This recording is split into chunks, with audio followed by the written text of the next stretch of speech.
Olá, você que acompanha a TVAL. Começamos neste momento mais um programa Política em Foco, o programa que debate as principais pautas de Santa Catarina. Bom, estão comigo hoje Alexandre Gonçalves, ele que é do Informe Blumenau. Alexandre, prazer mais uma vez compartilhar esse espaço com você. Prazer é todo meu, Marcelo, cumprimentar você, cumprimentar a Patrícia, cumprimentar quem nos assiste. Vamos fazer um bom debate agora. Muito bem. Patrícia Gomes também, com grande alegria, mais uma vez aqui. Obrigada, Marcelo. Um prazer mais uma vez estar aqui com o Alexandre e contigo, a gente discutindo temas importantes para Santa Catarina. Muito bem. Gente, olha só, Santa Catarina, algumas semanas atrás, acompanhou um caso que chamou muito a atenção, que é o caso de um dentista, né, o César Maurício Ferreira, que passou mal no trânsito, acabou colidindo com um veículo e acabou sendo levado preso sob suspeita de embriaguez ao volante. A história todo mundo conhece.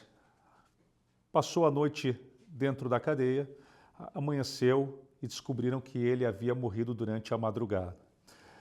Bom, isso gerou aí uma série de discussões sobre o trabalho da polícia e a forma, assim, de abordagem das pessoas envolvidas em alguma questão em que necessite, aí, que seja necessário a atuação do policial.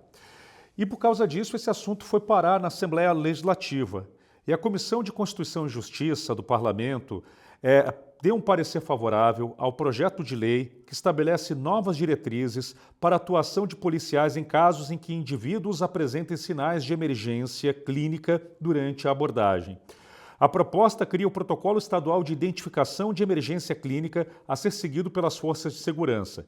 De autoria do deputado Rodrigo Minotto, do PDT, a medida foi batizada como a Lei Doutor César Maurício Ferreira, em homenagem a esse dentista que poderia, inclusive, estar vivo neste momento. Patrícia Gomes, precisou de um caso triste como esse, né, para se discutir uma questão que me parece tão básica, que é a questão da abordagem policial. Onde que está a falha? A falha está na formação, talvez, desses policiais que não perceberam que aquela pessoa, na verdade, estava em sofrimento e precisava de ajuda e não ser presa? Então, Marcelo, eu não sei se a falha está na formação, mas eu acho que é preciso não se partir sempre do princípio que a pessoa é um meliante, é uma pessoa que está fazendo alguma coisa errada, que está embriagada. Acho que tem que ter um olhar, claro, para esses quesitos, tem que saber olhar, observar realmente o comportamento, né? Então, talvez caiba a formação mesmo, de saber observar o comportamento, porque eu não posso partir sempre que a pessoa está querendo atacar, que ela está falando enrolado porque ela está embriagada. Tem que ser sutil, né? Igual quando muitas vezes a gente vê acidentes acontecer de trânsito, e todo mundo falar mal do motorista, e daqui a pouco a gente sabe que o motorista teve um mal súbito no volante, né? Então é preciso um pouco de empatia, acho que é preciso que os policiais, acima de tudo, eles estejam preparados para essas abordagens. Tentem alguns testes, quem sabe, para tentar reconhecer sinais de que ou eu estou embriagado e estou desse jeito porque eu estou embriagado, ou eu estou passando mal, né? Eu acho que tem que ter o cuidado com o ser humano. Isso que aconteceu em Santa Catarina foi realmente lamentável, né? Sem sombra de dúvida. E a sua opinião, Alexandre, sobre isso? Eu acho muito importante quando a Assembleia Legislativa dá visibilidade e discute, né, esse tema, criando esse protocolo. Eu acho bacana, eu acho que é importante se discutir essas questões. Agora, eu entendo que isso já tenha que estar previsto na formação e é provável que esteja. Então, eu acredito que a gente tem que olhar para essa tragédia que enlutou a família, que foi muito doída, com algumas nuances. Também não dá para colocar tudo no mesmo saco da força policial, como se toda a força policial agisse de forma errada. Não, talvez o policial que estava naquele momento fez uma interpretação errada, ou ele era uma pessoa que não tinha a sensibilidade para fazer isso, não tinha o aprendizado para fazer isso. Então é importante que a gente entenda que não dá para colocar toda a corporação como vilã numa história dessa. Aconteceu um problema grave, as pessoas precisam ser responsabilizadas, o Estado precisa ser responsabilizado, mas não dá para a gente também colocar tudo numa mesma vala. Outra nuance que a gente traz também para o debate é que isso aconteceu com um dentista, uma pessoa conhecida, e quantas vezes isso não acontece na periferia, sem essa visibilidade, sem isso. Então são duas nuances bem diferentes que a gente precisa entender. Agora, quem tem que fazer essa meia-culpa e entender o que aconteceu para que não aconteça são os agentes de segurança. Isso realmente, agora, não precisa necessariamente, eu imagino, que para tu atuar numa rua, para tu ser guarda de trânsito, para tu ser policial militar, policial civil, você tem que ter um preparo mínimo para todas essas situações. Então, e a Patrícia levantou bem os estigmas, acontece o acidente, mas ele não estava alcoolizado, então qualquer coisa é motivo para se gerar uma discussão quando daqui a pouco a pessoa teve um problema de saúde. E acontece muito desse tipo de coisa. Então são várias nuances desse episódio que precisam ser analisadas. Pois é, você fala de trouxe duas questões importantes aí na sua fala, que é a questão da sensibilidade e também do preparo. Mas isso, não, aí voltando, né, isso já não deveria fazer parte do policial? O policial já não deveria ter essa sensibilidade, o olhar mais humanista e também o preparo para isso? Está preparado para essa situação? Em tese, a formação prevê isso. Por outro lado, a gente sabe também que a formação militar é uma formação mais dura, mais preparada para o embate, para o endurecimento, para a rigidez. Então, eu insisto também, Marcelo, assim, a gente não pode colocar tudo no mesmo balaio. Claro. Porque também é o policial que não faz bem o seu trabalho, como tem maus jornalistas, maus cinegrafistas, tem maus policiais. Então a gente não pode generalizar, claro, porque não é corriqueiro, pelo menos que a gente tenha conhecimento, assuntos desses. Essa foi uma tragédia muito importante. Deixou uma família enlutada, né? Agora, não dá para a gente generalizar. E em tese, vamos lá, eu vou fazer uma brincadeira, mas o policial não tem um preparo para ser sensível, né? Ele tem um preparo para endurecer as coisas, mas ele tem que ter o preparo para entender diferentes situações que ele vai encontrar na rua. Mas ele não deveria ter, Patrícia, a sensibilidade? Ou você também entende que... Claro, eu entendo o que o Alexandre quer dizer, né? Ele não disse que não deve ter, mas que geralmente não tem pela formação que é dada. Mas eu pergunto, não deveria ter?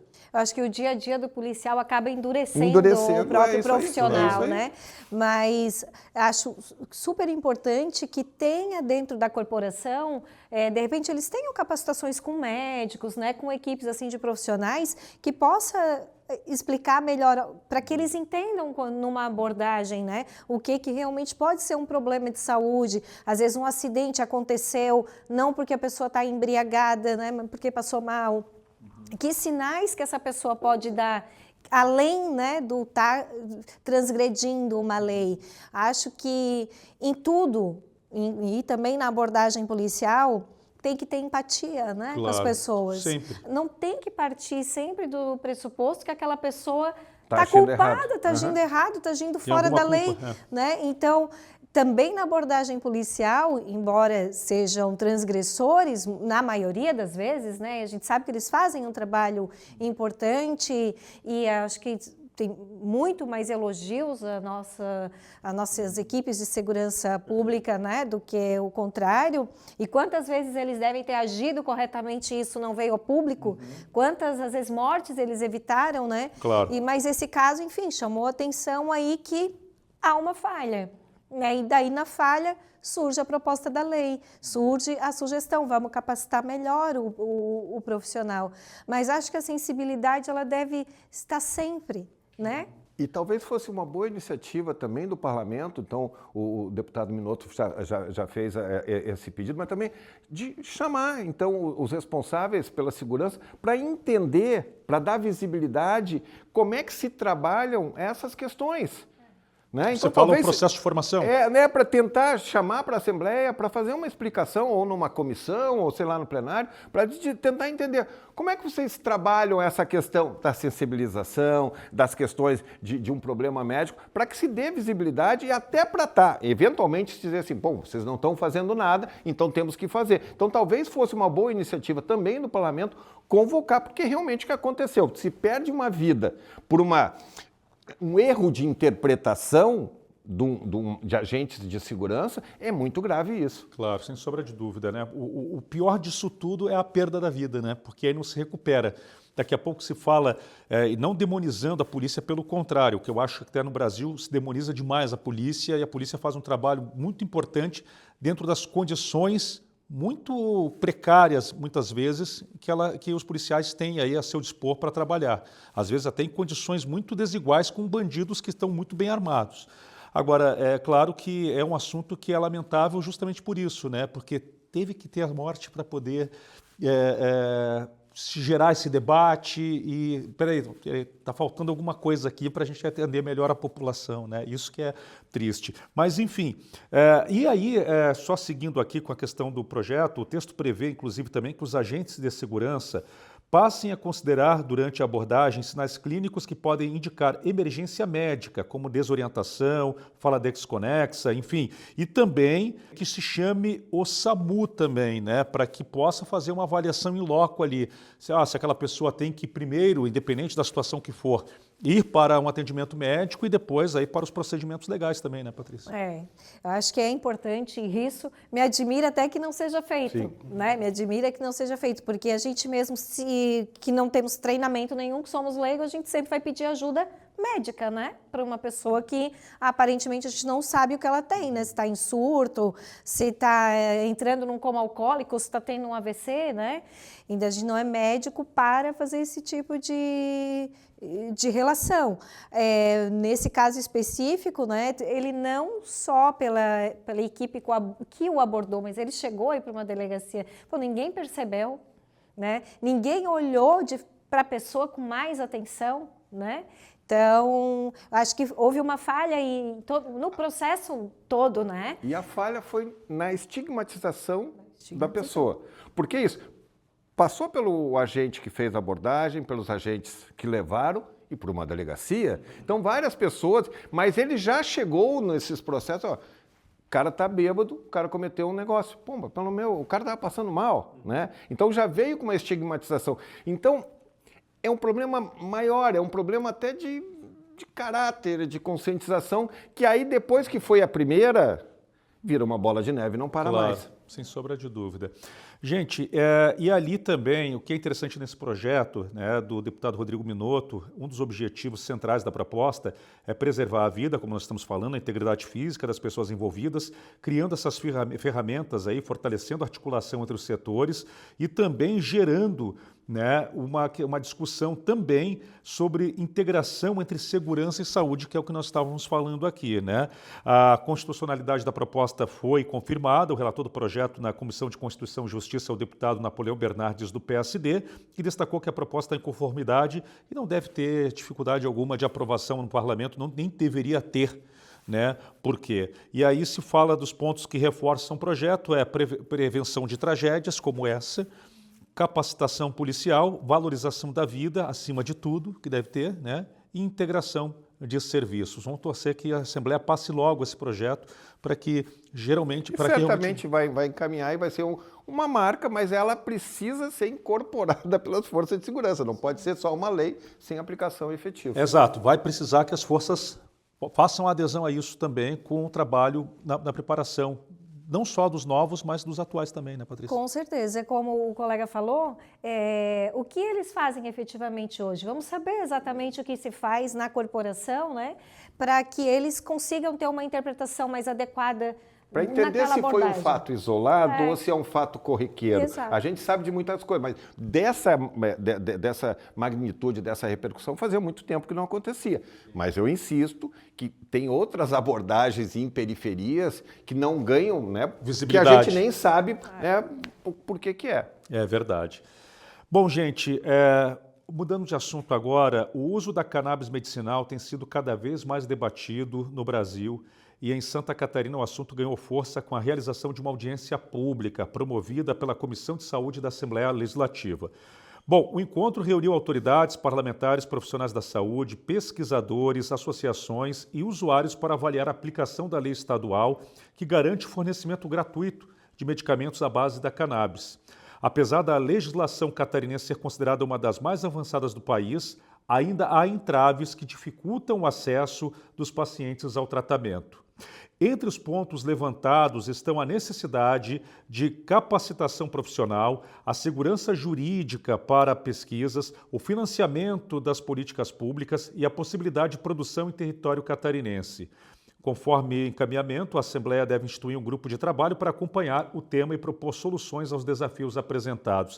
O que eu vejo aqui, Alexandre, também nessa discussão, embora Santa Catarina esteja discutindo de fato e tenhamos aí, como se diz, uma proposta de legislação mais avançada, mas ainda eu acompanho nessas discussões um tanto de preconceito também, de falta de conhecimento, né?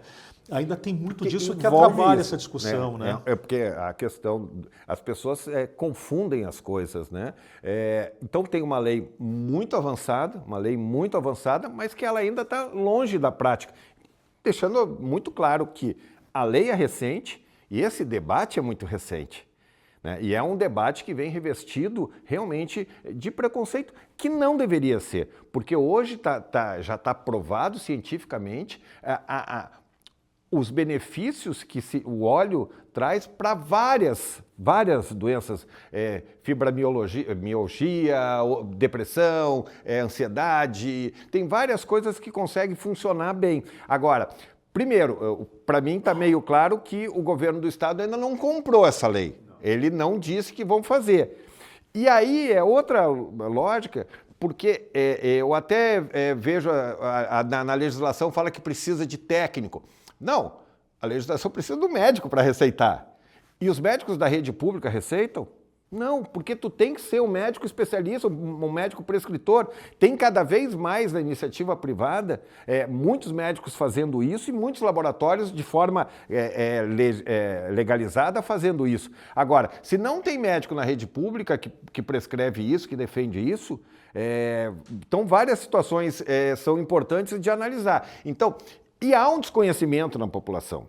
Há um grande desconhecimento na população até para cobrar esse tipo de medicamento. Então, primeiro, foi feita a lei, bacana, porque se gerou um bom debate. Deputada Paulinha, deputado Padre Pedro tiveram condições importantes. É uma lei que pode repercutir até economicamente na produção da agricultura familiar. Esse é um nicho de mercado, Marcelo, que eu sempre falo, que quem apostar nesse nicho de mercado ainda pode ganhar muito dinheiro, porque esse é um fato novo. Nicho de mercado de plantações legalizadas para fazer esse tipo de produto. Então, tem uma oportunidade, é um caminho sem volta, grande parte dos países já fazem esse uso, o Brasil também já está fazendo, se avançou muito, só que ainda Santa Catarina, ainda não há uma compra dessa lei, que é por parte do governo do estado. E vale dizer, a gente deixar bem claro que ninguém vai ficar viciado não tem com nada o uso a ver. do canabidiol. É outra história, né, Patrícia? Acho que às vezes tem que explicar o óbvio, né? Sim, não pode deixar o preconceito permear uma discussão que é de saúde. Porque todo remédio que a gente toma, é uma droga. Todos são drogas. Muito piores. Exato. Então, eu acho que o uso adequado, recomendado, em doses adequadas para cada caso, tem que ser usado a medicação. O que a gente usa também, que compra na farmácia, também é droga. Não é só a maconha, né, Marcelo? Exato. Mas aí tem uma discussão também ideológica também, que atrapalha a discussão técnica e científica também, infelizmente. Nós vamos continuar um pouco com esse assunto e vamos trazer um outro também no próximo bloco. Esse aqui é o Política em Foco, aqui na TV, a TV da Assembleia Legislativa. Intervalo, já voltamos.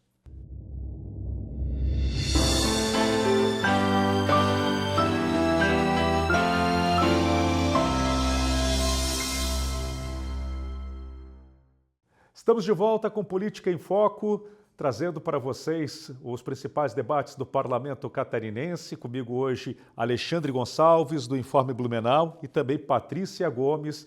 E nós debatemos no primeiro bloco, entre os assuntos debatidos, teve a questão do uso do canabidiol para tratamento médico, né? E aí nós estávamos discutindo alguns entraves que tem em Santa Catarina. E me chama a atenção, por exemplo, que a deputada Paulinha, ela que foi autora, inclusive, da proposta que resultou na audiência pública realizada nessa semana, ela destacou que o maior desafio hoje é transformar a lei em prática efetiva. Por quê?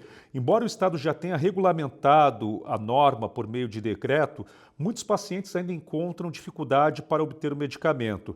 E aí tem a questão do acesso, que não pode depender da condição financeira do paciente, porque os custos são muito altos, e também tem a questão da lei estadual, já garante aí o fornecimento gratuito, mas a regulamentação precisa ser mais ágil e a desburocratização também deve ser feita para não frustrar as famílias que dependem e esperam muito por esse tratamento, né, Patrícia? Então, acho que o Estado tem que ser um pouco mais ágil nessa questão.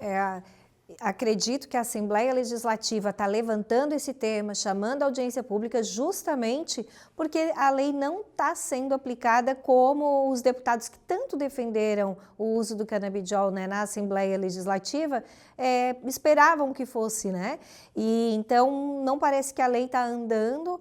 Como o colega falou no bloco anterior, os médicos da rede pública não receitam, talvez não estejam preparados, então é todo um sistema que tem que montar ao redor disso para que funcione, né? Porque imagina você ter um filho que pode ter no canabidiol, na cannabis, uma melhora na sua qualidade de vida muito maior, né?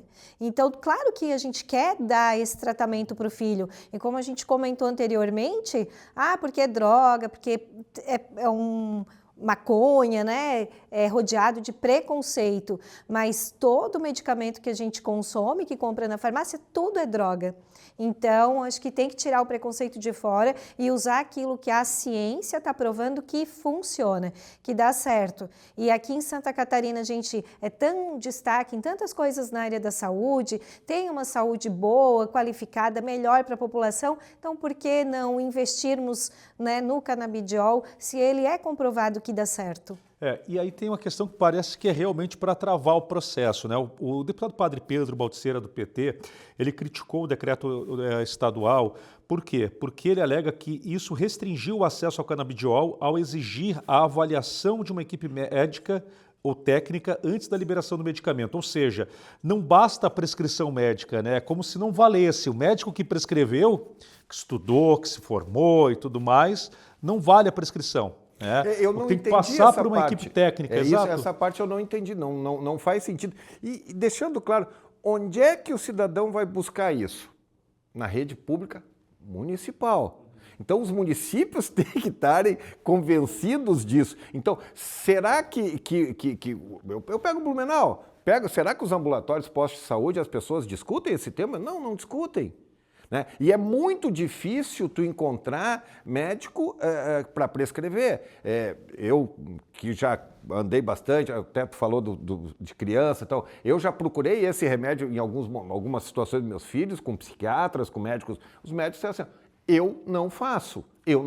Tudo bem, ele é médico, está tudo certo. Não, eu não conheço, também é isso. Então, é uma realidade que ainda é muito nova. Então, essa conscientização, e tem que chegar essa informação na ponta, lá nos ambulatórios. E aí entra uma coisa que a gente está falando aqui, do tabu, do preconceito, como a Patrícia falou, tem drogas muito mais fortes, né? Muito que não são. Mas agora, a gente percebe que, principalmente nas últimas campanhas eleitorais, nós vamos endurecer com maconheiro, nós vamos empreender maconheiro, e aquela coisa, está tudo certo, não, é isso aí, mas tu vai criando um estigma, aí como é que o governador, como é que o prefeito vai dizer que vai botar óleo de cannabis para as pessoas atender? São coisas absurdamente diferentes. Exato. Absurdamente diferentes, mas no imaginário do eleitor, das pessoas, isso acaba tendo um impacto. Então acaba que fica por isso e não se avança. Mas isso tem muito a ver com o atual momento, né, que nós vivemos, né? Um momento de pouca ciência, muita fake news, sabe, muitos assuntos sendo debatidos de uma forma muito sorrateira, muito rasteira, sem o mínimo embasamento. E aí sim gera esse tipo de situação. E aí facilita o preconceito. E muitos políticos que ficam, às vezes, quase que escravos de rede social, né, acabam adotando esse tipo de postura que, de fato, não resolve a questão que deve resolver, não atende, né, à necessidade pública. Patrícia, não sei se você concorda com isso. Sim, não dá para ser senso comum, né? Ficar nesse discurso raso e falar para a plateia, né? Falar porque quer aplauso, porque está na onda em rede social. Não é isso. As coisas têm que ser tratadas com responsabilidade. Os temas como esse, que são tratamentos, que têm ciência por trás, precisam ser tratados com responsabilidade e não por discussões e textinhos de WhatsApp que vem lá do tiozão, né? Exato. Então não dá, tem que... A Assembleia Legislativa fez várias audiências públicas, trouxe profissionais, trouxe inclusive um pai que é defensor nacional, né, do uso da cannabis. O filho dele teve grande evolução e mostrou, né, durante a tramitação dessa lei que prevê o fornecimento pelo Estado do canabidiol, a gente acompanhou e viu o quanto é importante. Então, acho que falta esclarecimento, falta de sair do discurso da plateia, né, do aplauso fácil, mas que não é produtivo para a população. Bom, basta ver a queda nos índices de vacinação, né? Isso resume esse momento tão conturbado que a gente tem vivido. A gente sempre se orgulhou, né, da política nacional de vacinação no Brasil, e hoje nós estamos vendo até algumas doenças ressurgindo por conta da baixa adesão da população, que aí bota tudo no bojo, também não entende mais nada, né? Quando tu diz, quer obrigar a vacinar e tal, e aí não consegue dissociar uma coisa da outra e acaba acontecendo o que a gente está vendo hoje. E aí que está, por exemplo, o discurso do secretário de Saúde, Diogo Demarque Silva, ele mostra muito disso, né? E o quanto se quer burocratizar uma coisa que é urgente. Um pai que tem filho lá que sofre com convulsões, por exemplo, para ele é urgente, né? Então, né, e o secretário diz, não, peraí, nós temos que ter uma equipe técnica para que assegurar que tem critérios que têm que ser colocados, e aí, na verdade, precisa o Estado avançar na sua estruturação para ser organizado aí a questão do uso, da liberação, mas aí você está burocratizando algo que não precisava. Repito, se parte de um médico a prescrição, pronto, ali ele já é autoridade, né? Mas tem uma questão também que a gente ainda não tocou no assunto, que é a questão econômica. Eu ia falar. O problema é dinheiro. É isso aí, porque, como você já falou, não é barato. Então, o Estado disponibilizar isso na rede pública tem custo, né? E, de novo, o Estado tem que formar médicos, né? Tem que formar médicos, claro, os médicos têm que formar médicos prescritores do óleo de cannabis. E é uma consulta, como é uma consulta comum.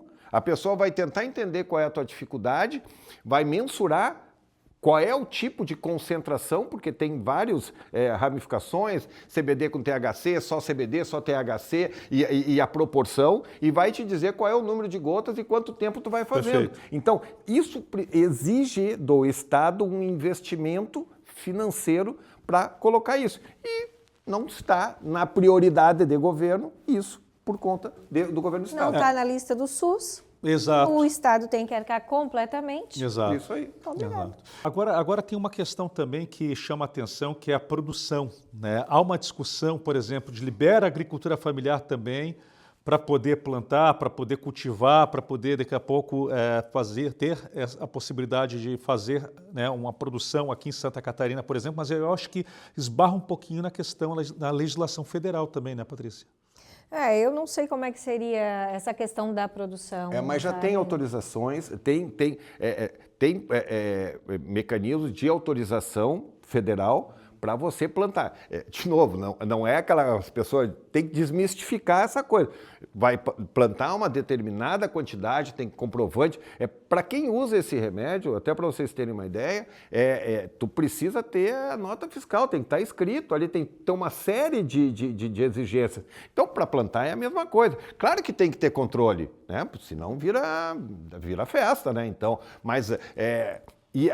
E no caso, hoje não dá para dizer que é agricultores familiares que se beneficiam dessa plantação. Eu insisto, esse é um mercado que ainda vai crescer muito, porque tem muito chão pela frente, né?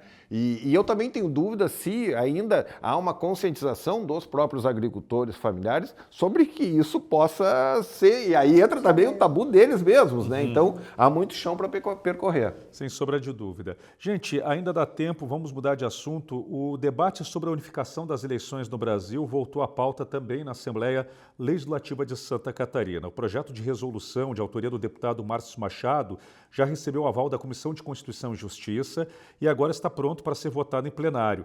A proposta tem como objetivo encaminhar para a Câmara dos Deputados uma proposta de emenda à Constituição Federal para estabelecer eleições gerais no país, além de fixar em 5 anos os mandatos dos cargos eletivos do Executivo e Legislativo em todas as esferas, desde nacional, estadual e municipal. Na verdade, só destacando aqui que o relator da matéria, o deputado Volney Weber, do MDB, destacou que a iniciativa está prevista na Constituição, tá, e precisa do aval da maioria das assembleias estaduais para avançar. Só que, na verdade, também já há uma discussão no próprio Congresso Nacional sobre isso, né, Patrícia? Quando chega lá várias leis aprovadas em Assembleia Legislativa e a lei tramita no Congresso, né?